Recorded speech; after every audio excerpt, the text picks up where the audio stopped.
¿Cómo puede caer el imperio más poderoso de la historia sin que nadie lo empuje? Durante siglos, Roma fue mucho más que una ciudad. Fue el centro del mundo, el símbolo del orden, la fuerza y la civilización. Sus legiones parecían invencibles, sus emperadores inmortales, pero lo que parecía eterno estaba a punto de derrumbarse. No fue una invasión repentina, no fue un enemigo superior, fue una decadencia lenta, implacable y dolorosa. El verdadero enemigo no venía de fuera, ya vivía dentro de sus murallas. Hoy reviviremos la historia de cómo Roma, la ciudad donde los dioses caminaban entre hombres, fue reducida al silencio por los mismos pueblos que había despreciado: visigodos, vándalos y el más temido de todos, Atila, el flagelo de Dios. Prepárate para una travesía marcada por la ambición, el colapso y el fin de una era que cambió para siempre el destino de la humanidad. Pero antes de comenzar, suscríbete al canal Hablando Historia para no perderte nuestras próximas aventuras. Y cuéntanos en los comentarios, ¿qué otro imperio te gustaría ver caer en el siguiente video? Muy bien, historiadores, es hora de marchar sobre Roma. Durante siglos, Roma no fue solo una capital, fue el corazón del mundo, el latido del poder absoluto. Sus columnas de mármol reflejaban la gloria de un imperio que se creía eterno. En sus foros resonaban discursos que cambiaban el destino de naciones, y sus legiones cruzaban continentes como si el mundo entero fuera suyo por derecho divino.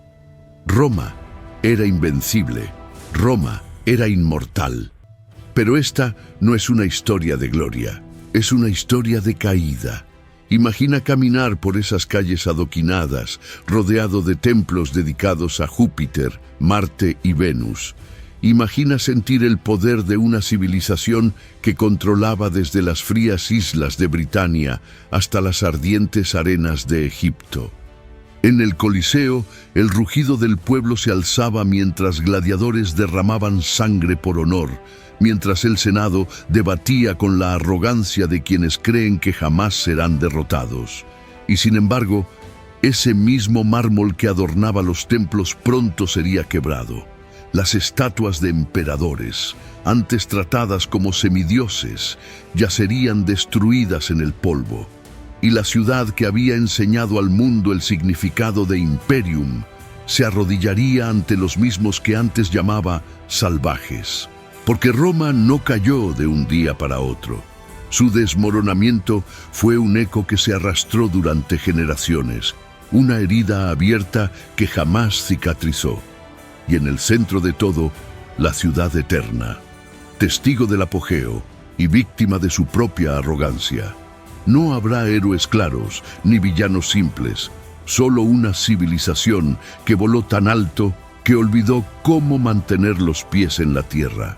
Y mientras los bárbaros aún estaban en sus aldeas lejanas, la verdadera amenaza ya caminaba entre los muros de Roma. ¿Qué puede destruir a una ciudad que fue construida por los dioses? Pronto lo descubrirás. Mientras las fronteras del Imperio Romano aún resistían a duras penas, el verdadero colapso ya se estaba gestando en su núcleo. Lo que alguna vez fue un sistema ejemplar de organización, disciplina y lealtad, se convirtió en una maquinaria corroída por la avaricia, el desinterés y el caos político. Y nadie parecía detener la marea. La economía, que durante siglos había sostenido a legiones enteras y grandes proyectos arquitectónicos, comenzó a resquebrajarse. Los campos, agotados por siglos de cultivo intensivo, ya no rendían lo suficiente. Las monedas de oro fueron reemplazadas por piezas de menor valor, provocando una inflación galopante. Los impuestos aumentaron sin piedad y los pequeños campesinos, incapaces de pagar, abandonaron sus tierras buscando protección bajo la sombra de grandes terratenientes. Así nació, sin saberlo, el germen del feudalismo. Pero el deterioro iba más allá de lo económico. Las élites romanas, esas que antes ponían al Estado por encima de sí mismas, se sumieron en una lucha constante por el poder. Cada general ambicioso veía en el trono imperial una meta personal, no un deber sagrado. Entre el año 235 y el 284 después de Cristo, más de 20 emperadores se sucedieron, muchos de ellos asesinados por sus propios soldados. El imperio no era gobernado, era disputado como un botín. Las calles de Roma, antaño símbolo de orden y civismo, ahora albergaban revueltas, saqueos internos y una población desencantada. La corrupción se filtraba desde los palacios hasta las legiones. Los soldados ya no luchaban por honor, sino por sobrevivir. Y el enemigo, aunque aún fuera lejano, ya podía oler la debilidad en el aire. Roma aún se veía imponente, pero su alma estaba quebrada, porque los imperios no siempre caen por culpa de invasores. A veces se derrumban porque ya no creen en sí mismos, porque olvidan lo que los hizo grandes.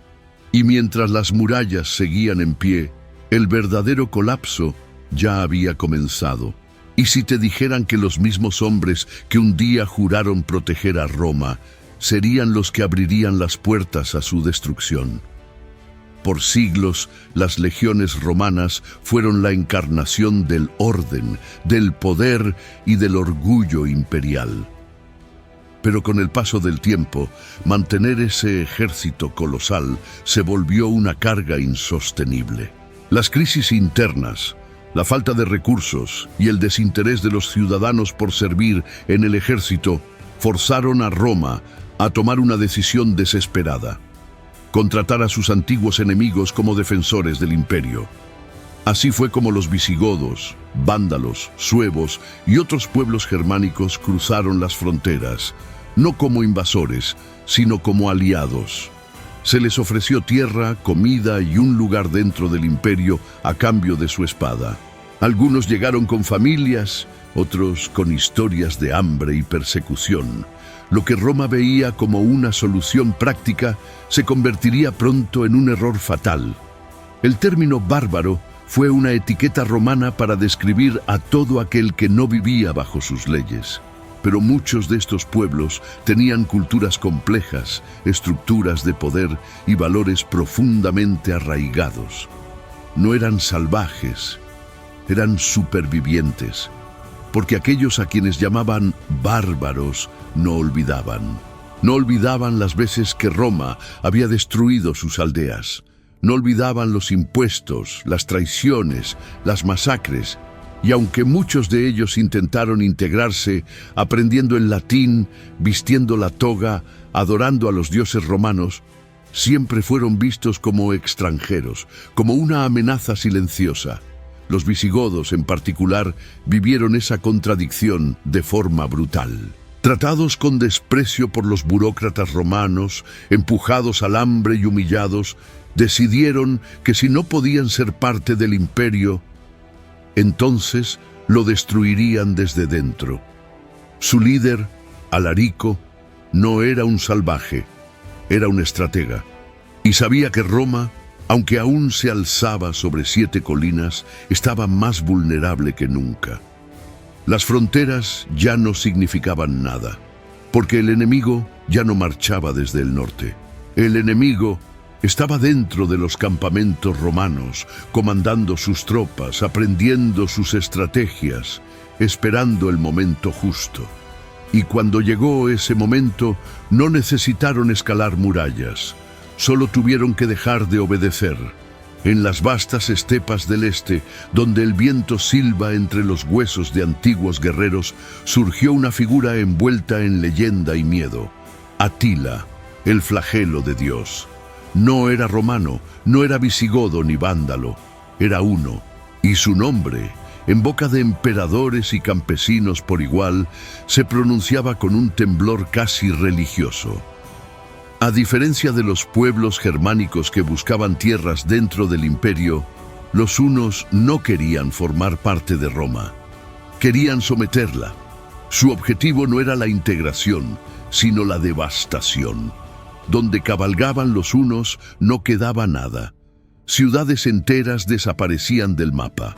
Los campos ardían, los ríos se teñían de sangre, y en el centro de esta tormenta estaba él, Atila, un líder que hablaba poco, pero al que todos obedecían sin cuestionar. Para los romanos, Atila era una anomalía, no respondía a la diplomacia, no se dejaba seducir por el oro, al menos no por mucho tiempo. No aspiraba a coronas, templos, ni títulos. Su único propósito era quebrar la voluntad de quienes creían ser invencibles. En el año 451, las legiones romanas occidentales, aliadas con los visigodos, sí, aquellos que antes fueron enemigos, enfrentaron a Atila en la batalla de los Campos Cataláunicos. Fue una carnicería sin precedentes. Aunque el avance de Atila se detuvo, no fue una victoria clara. El flagelo de Dios se retiró, pero no fue vencido. Un año después, Atila marchó hacia Italia. Las ciudades huían antes de que llegara. Roma tembló. El Papa León I lo salió a su encuentro.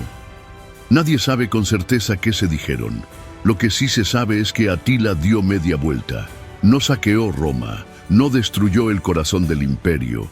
Tal vez fue por superstición, tal vez por enfermedad, o tal vez porque ya no hacía falta. Roma ya estaba muriendo por dentro. Atila no conquistó Roma, pero la hizo sentir miedo. Y a veces, el miedo es más poderoso que cualquier espada. Durante siglos, Roma había sido la joya del mundo. Sus muros parecían invulnerables, sus emperadores intocables. Para muchos, la simple idea de que Roma pudiera ser saqueada era una blasfemia. Pero en el año 410, esa blasfemia se convirtió en realidad. Alarico, el rey de los visigodos, cruzó las puertas de la ciudad eterna. No las rompió, no las quemó, las abrió, porque los propios romanos ya no podían defenderlas. Durante 3 días, Roma fue entregada al caos. Las casas de los nobles fueron saqueadas, los templos profanados, las calles bañadas en terror. El pueblo, acostumbrado a mirar desde lo alto a los llamados bárbaros, ahora les suplicaba por su vida. El imperio que había conquistado medio mundo caía ante sus antiguos aliados. Pero ese no fue el único golpe. Casi medio siglo después, en 455, llegó un nuevo horror: los vándalos. Esta vez, el saqueo fue más sistemático, más brutal. Cargaron barcos con tesoros, estatuas, reliquias sagradas. El oro de siglos de conquistas desapareció en el horizonte africano. Roma ya no era la capital del mundo. Era una sombra saqueada, herida, humillada. Y sin embargo, la ciudad no desapareció. Sus piedras seguían allí, su historia también, pero su alma se había rendido. En 476, Odoacro, un caudillo de origen germano, depuso al último emperador del Imperio Romano de Occidente, Rómulo Augustulo. No hubo gran batalla, no hubo resistencia heroica, solo un silencio incómodo, como si Roma aceptara finalmente que su tiempo había terminado. El imperio, que había resistido por más de 1000 años, desapareció sin gloria. Roma no cayó con un estruendo, cayó con un suspiro, y el mundo jamás volvió a ser el mismo. Las águilas imperiales ya no ondeaban sobre las murallas. Los estandartes de Roma, símbolo de poder absoluto, yacían en el suelo. Pero el final del Imperio Romano de Occidente no fue el fin de todo. Fue el inicio de algo nuevo, incierto, caótico. En lugar de una única autoridad, Europa se fragmentó. En el vacío de poder surgieron reinos germánicos, donde antes había provincias romanas. Los visigodos fundaron su propio reino en la península ibérica. Los vándalos gobernaron desde el norte de África. Los ostrogodos se asentaron en Italia. El orden imperial fue reemplazado por alianzas inestables, guerras sin fin y una nueva estructura social, el feudalismo. Pero Roma no desapareció. Sus caminos, sus leyes, su idioma, todo sobrevivió de alguna manera. En los monasterios, los monjes copiaban textos antiguos para que el conocimiento no se perdiera. En las ciudades, las ruinas servían como cantera y refugio. Las piedras que un día fueron templos se convirtieron en iglesias cristianas. El cristianismo, antes perseguido por los emperadores, se transformó en la columna vertebral del nuevo orden. La Iglesia heredó el poder espiritual de Roma y con el tiempo también el político. El Papa ocupó un lugar que ni siquiera los cónsules habían soñado. Mientras tanto, el Imperio Romano de Oriente, conocido como Imperio Bizantino, resistió durante casi 1000 años más, conservando parte del legado romano. Pero el Occidente, la cuna de Roma, se hundió en lo que los historiadores llamarían más tarde la Edad Media. La caída de Roma no fue solo el derrumbe de una ciudad o de un gobierno, fue un cambio sísmico en la historia humana, marcó el final de la antigüedad y el inicio de una nueva era. Porque a veces, para que algo nuevo nazca, lo antiguo debe arder hasta los cimientos. Gracias por haber visto hasta aquí. Si te gustó este video y te apasiona este tipo de contenido, suscríbete al canal para no perderte los próximos videos y descubrir más historias fascinantes. Nos vemos en el próximo video.